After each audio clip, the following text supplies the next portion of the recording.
Have you ever promised yourself that tomorrow would be different, that you would rise with the sun, only to hit the snooze button over and over? And then you spend the rest of the day chasing time, apologizing, and feeling like you are constantly losing a race.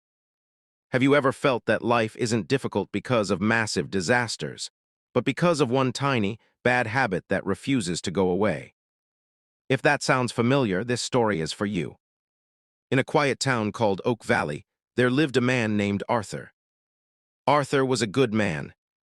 He adored his wife, Alina, and he cherished his daughter, Mia. He desperately wanted to be the hero his family could rely on. But Arthur had a hidden struggle that was slowly ruining his life. He could not get out of bed in the morning. Every evening he would declare, "Tonight I sleep early."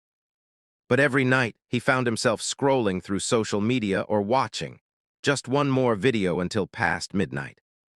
When morning arrived, the alarm at 6:30 a.m. felt like a physical attack. Arthur's hand would move instinctively, snooze. Just 5 minutes. Snooze again. Just 10 minutes. Suddenly he would jolt awake at 7:45 a.m., his stomach dropping as if he were on a roller coaster. He would rush through a cold shower, dress incorrectly, and dash out the door without eating. Arthur worked as a courier for a logistics company. It wasn't a complicated job, but punctuality was everything. One Tuesday, his supervisor called him into the office. "Arthur," he said sternly, "the client needed those legal documents by 8:00 a.m. You delivered them at 9:15. We lost the contract." Arthur pleaded, "It won't happen again." But deep down, he knew it might. A week later, he overslept again. The supervisor simply shook his head and said, "I can't rely on you anymore. Hand in your badge." Arthur walked home, his lunchbox unopened, feeling like every window in town was watching his shame. When he told Alina, she didn't scream. Anger wouldn't pay the bills. She simply sighed, a sound that hurt more than shouting, and asked, "How are we going to fix this?" "I'll find something else," Arthur said, but his voice shook. That evening, Mia burst through the door, her school uniform covered in art supplies. "Daddy, next Friday is the spring recital." She beamed. "I'm singing the solo." "Mrs. Higgins said parents have to be seated early. The theater doors lock automatically at 8:20 a.m. No one gets in after that. You have to be there. Please don't be late." Arthur forced a smile, but fear gripped his heart. He knew his track record.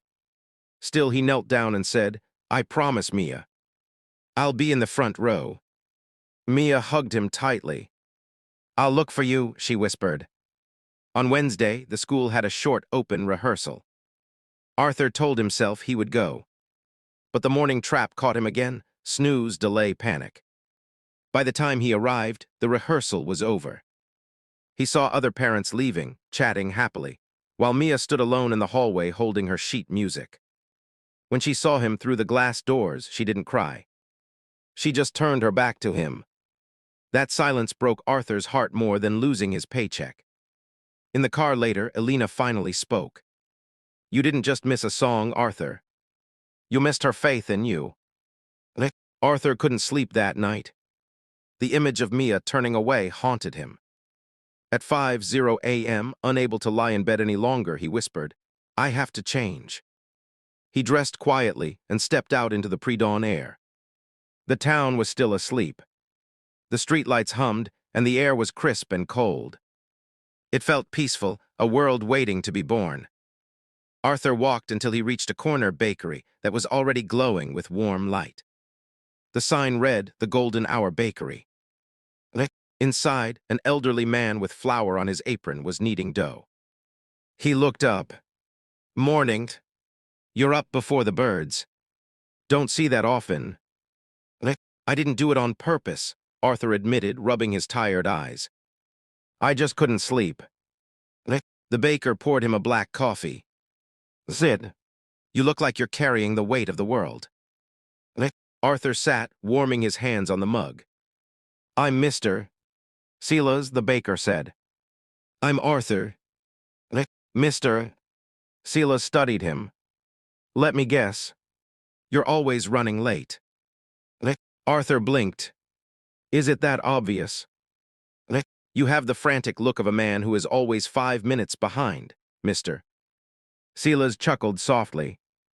Arthur let out a long breath and told the stranger everything. The job loss, the disappointment, and the terrifying promise to Mia.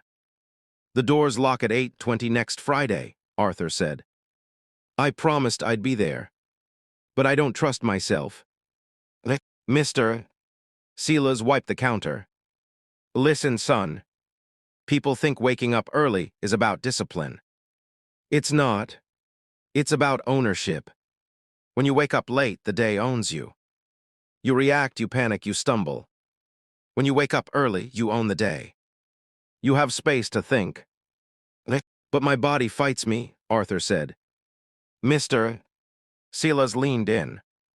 Then stop fighting and start preparing. It's a simple checklist. He wrote on a napkin. Sleep earlier. Sacrifice the phone time.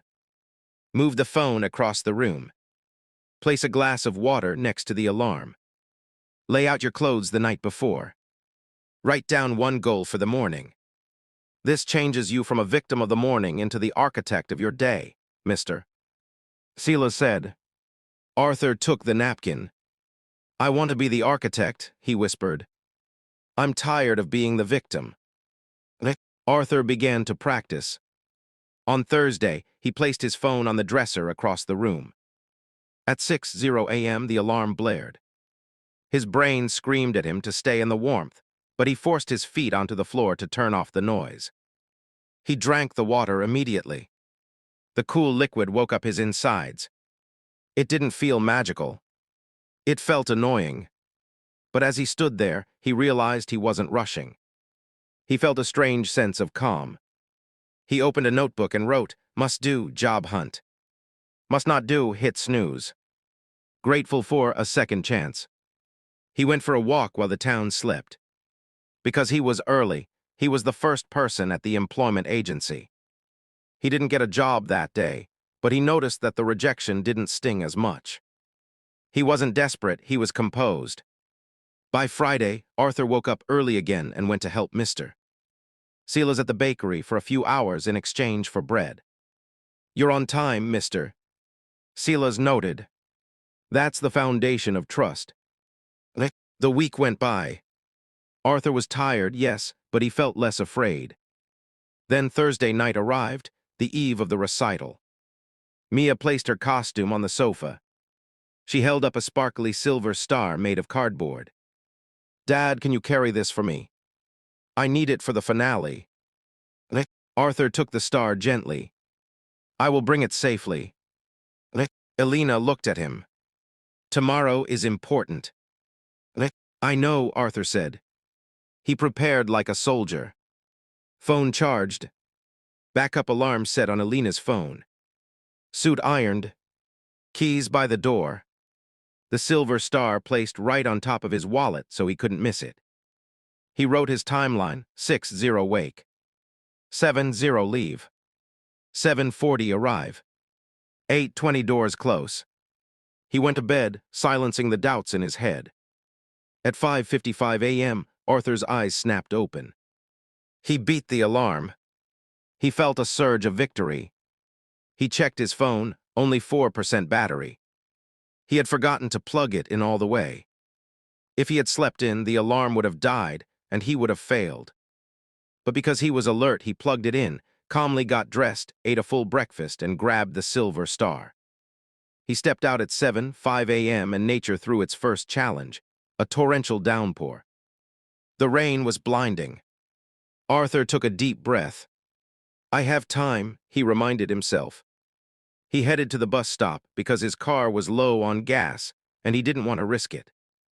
At the stop, a bright orange sign read, Route detour due to flooding. Expect delays. Panic tried to rise in his chest, but he checked his watch. 7:15. He still had a buffer. The bus arrived late, crowded and steaming with wet umbrellas. Halfway to the school, traffic came to a complete standstill. A delivery truck had broken down ahead. Passengers groaned. I'm going to be late for work. Someone shouted. Arthur looked out the window. The school was still 20 minutes away by foot. He made a decision. He pulled the stop cord, buttoned his raincoat, and stepped out into the storm. He began to walk briskly, protecting the silver star inside his jacket. His shoes soaked through. At 7:50, he reached the main avenue leading to the school, only to find police tape. Road closed. An officer yelled, "Go back around." Going back would take 20 minutes. He would miss the cutoff. Arthur's mind raced. Then he remembered his morning walks. He had explored the town when it was quiet. He knew there was an alleyway behind the library that cut through to the school grounds. A shortcut he never would have known if he had stayed in bed. He ducked under the tape, ran down the alley, splashed through puddles, and kept moving. At 8:05 a.m., the school gates came into view. The security guard was checking his watch, hand near the lock. Arthur slowed his pace. He wasn't running in a panic. He was walking with purpose. He walked through the gates, nodded to the guard, and entered the auditorium. It was 8:10 a.m. He had 10 minutes to spare. Inside, chaos ensued. Mrs. Higgins dropped a box of programs.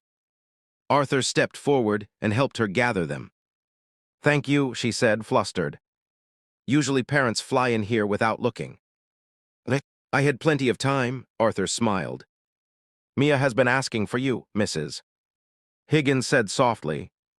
Arthur went to the front row and sat down. He was damp, his hair was messy, but his mind was crystal clear. At 8:19 a.m., the guard shouted, "Doors closing." The heavy locks clicked shut at 8:20 exactly. Arthur watched the doors close and felt a profound sense of relief. He was on the right side of the lock. The curtain rose. The children filed out. Mia stood center stage, her eyes darting nervously across the dark audience. She looked terrified. Then her eyes locked on the front row. Arthur held up the silver star and gave a thumbs up. Mia's face transformed. Her fear vanished, replaced by a radiant smile. She nodded slightly, took a breath, and began to sing. Her voice was strong and steady. Arthur teared up. He realized that the prize of waking up early wasn't just being punctual. It was being present. He wasn't thinking about the traffic or the rain. He was fully there for his daughter. After the show, Mia ran off the stage and jumped into his arms. "You were there. You were early." "I promised," Arthur said, handing her the star. As they walked toward the exit, a man in a sharp gray suit tapped Arthur on the shoulder. "Excuse me. I saw you help the teacher with those programs, and I noticed how calm you were despite the weather." Arthur wiped rain from his forehead. "Just trying to stay ahead of the storm." "I'm Mr. Vance," the man said. "I own a medical supply dispatch service. We deal with urgent morning deliveries. Most people crumble under that pressure, but you seem like a man who prepares. I need someone like that." Arthur almost laughed. A week ago, he was the definition of unprepared. "I am that man," Arthur said firmly. "Mr. Vance handed him a business card. "Come see me Monday at 7:00 a.m. Don't be late." "I won't be," Arthur replied. "I'm up early these days." Later that afternoon, Arthur stopped by the bakery to tell Mr. Silas. He recounted the dead battery, the rain, the broken truck, the shortcut, and the job offer. "So, Mr. Silas asked, leaning on his broom, "what is the lesson?"